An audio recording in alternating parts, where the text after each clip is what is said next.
Hi, Jim Obermeyer again, and today's number 2 of the last days.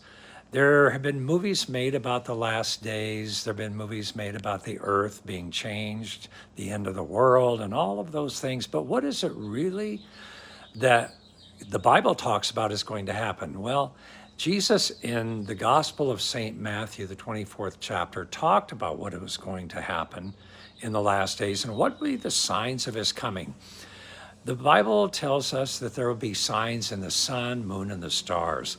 Isn't it an interesting thing that we have been so fascinated by these eclipses? And not only that, I remember a few years back when we had a blood moon, I remember seeing it out the window actually because it was after midnight and I was just looking out the window because they said it was going to happen.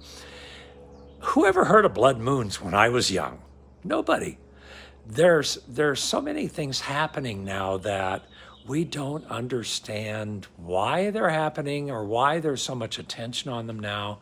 The eclipses, the different ones that are happening. There've always been eclipses, but there's not been a lot of fascination with them like there is right now. The Bible tells us there'll be wars and rumors of wars. Nation shall rise against nation. You'll be hated by all for my name's sake, Jesus said, and it's true. There's so much persecution going on in the world against Christians. And as we see in different countries, when more and more Muslims are moving into the different countries, such as England and France and Italy, and it's causing a lot of problems. There are no-go zones.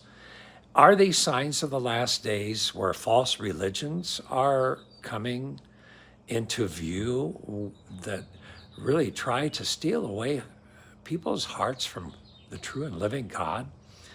Jesus said, I am the way, the truth, and the life. No one comes to the Father but through me. Now, you say, well, you mean Jesus is the only way? Well, he said it, I didn't.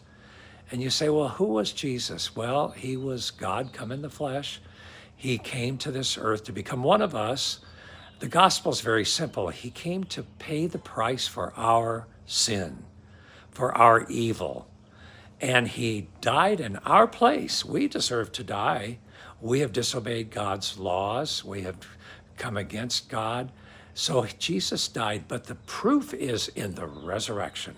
The third day, he rose again from the dead, and you cannot dispute it. It's fact. Over 500 people at once saw him when he rose from the dead. Believe today.